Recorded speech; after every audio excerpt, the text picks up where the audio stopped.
Sudhamurthy was attending a seminar on how to eliminate poverty. For some reason, such seminars always seem to be held in five-star hotels.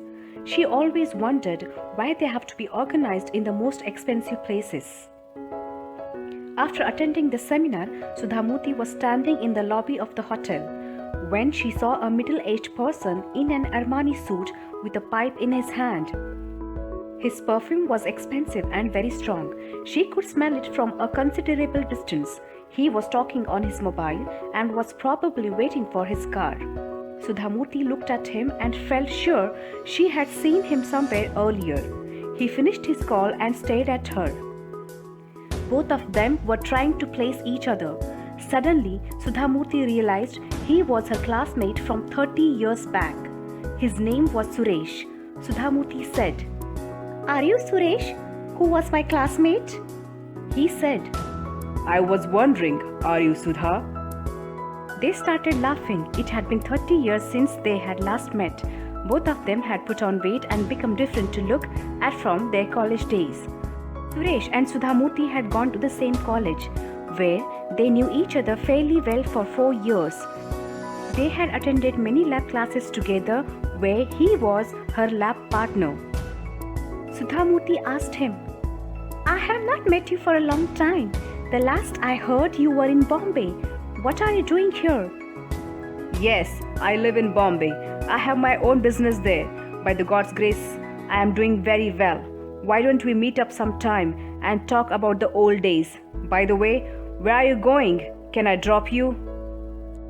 Sudhamurthy agreed immediately because her driver was on leave. By then, his Mercedes-Benz had arrived at the hotel door and they got into the car. Suresh started explaining. I own a few companies in Bombay and Bangalore. I am into medical transcription. I also train people and send them abroad for software jobs. Now there is a dearth of teachers in the UK. I want to train teachers and send them. This is a very lucrative job as there are not many overheads. I heard from many people you have become a teacher and a social worker. I felt sad for you. You would have done well in business. You were one of the brightest in the class. Suresh looked genuinely sad at Sudhamurthy's choice of profession. To console him, she said, "Don't look so sad. I took up this profession out of choice, not compulsion. Do you know, Suresh? Doing what you like is freedom. Liking what you do is happiness. If you look at it that way, I am very happy."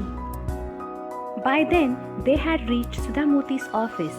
Before she got off the car, Suresh gave her his visiting card and insisted her to come to his house for dinner or breakfast. One Sunday, Sudhamurthy was free and she remembered Suresh's invitation. She called up his home and his secretary told her that Suresh was in Bombay. She fixed up a breakfast for the next Sunday. She also said she would send a car to pick her up as it was difficult to locate the house. That Sunday morning, a driver came with a Toyota car and Sudhamurthy got into it. She started chatting with the driver after some time.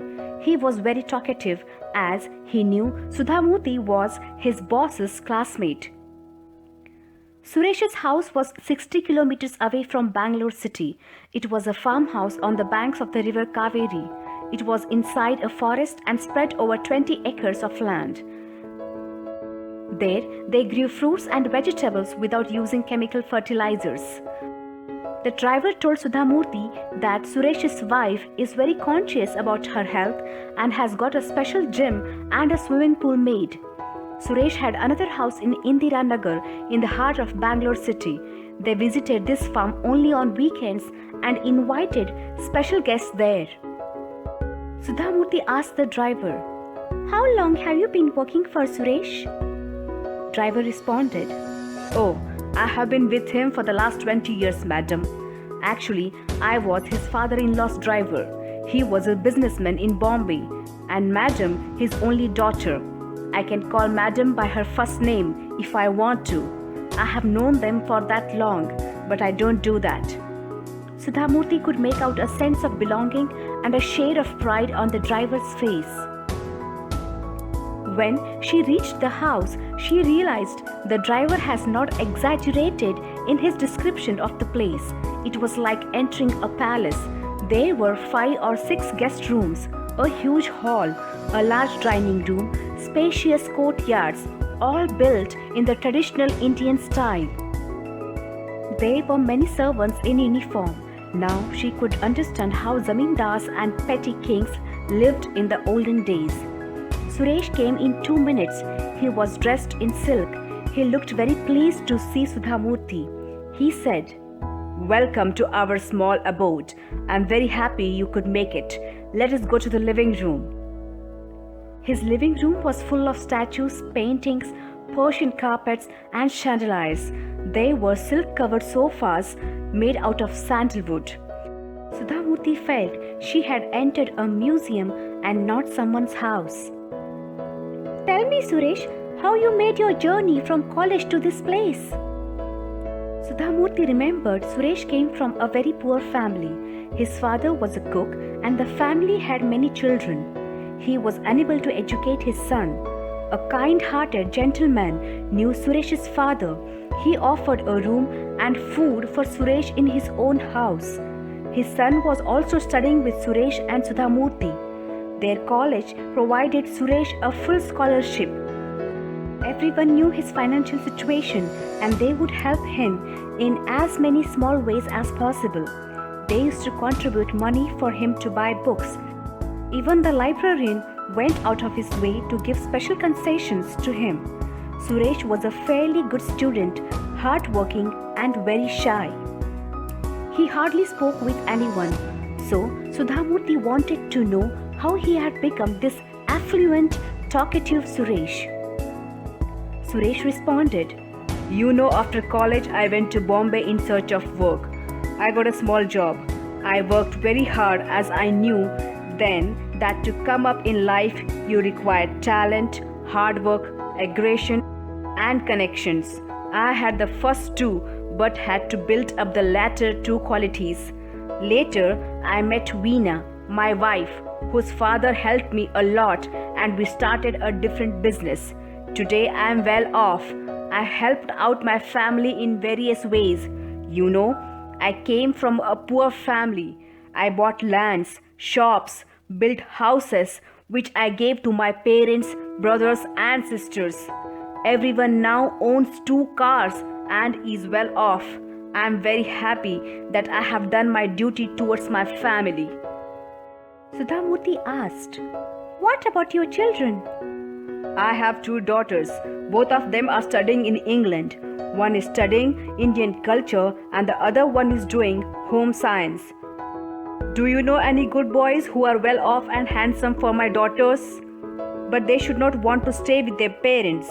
They must be either independent or live with us. You must be knowing some eligible men.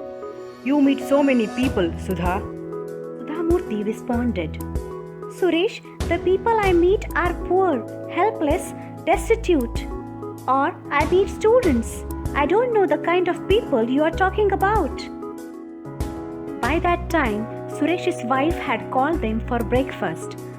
The food was served in silver plates. Suresh's wife, Veena, looked very beautiful and young. Only when she came near Sudhamurthy did she realize that Veena was also as old as Sudhamurthy was. She had hidden her age with a lot of clever makeup. Suddenly, Sudhamurthy remembered the gentleman with whom Suresh stayed, their college librarian and the rest of the students in their college. She said, "Suresh, did you ever go to college after you left? Do you remember our librarian, the principal, our batchmates?" With a grim look on his face, Suresh replied, "No, I never went to college, nor I have met any one of them. Some classmates I have bumped into accidentally. I have invited them here. I never felt like going back to the college." "What about Mr. Rao? You stayed in his house. Did you not meet him any time?" asked Sudhamurthy. "No, I feel everyone in college helped me because they wanted to feel better about themselves. After all, I was a very good student. I am convinced people help others only with a selfish motive. They want to say, I brought up a person. That is the reason why I never felt like meeting any one of them. Still, Sudhamurthy persisted. She said, I heard Mr. Rao's financial condition is not good. Suresh replied emotionlessly. He said, Yes, that was bound to happen. He fed so many unwanted students who were not good in studies or hardworking. How long could he continue like that? Sudhamurthy remembered the institution which gave him free scholarship, the librarian who helped him, Mr. Rao who was his host for 5 years. They were all good and kind people. But Suresh refused to recognize that. What was great about helping your own sisters and brothers? Giving them 2 cars and a few houses is not philanthropy. Helping somebody who is needy and without expecting anything from them in return is real philanthropy. In life, we must help others so that they can live independently. Gratitude is the highest form of education, but Suresh never learnt that.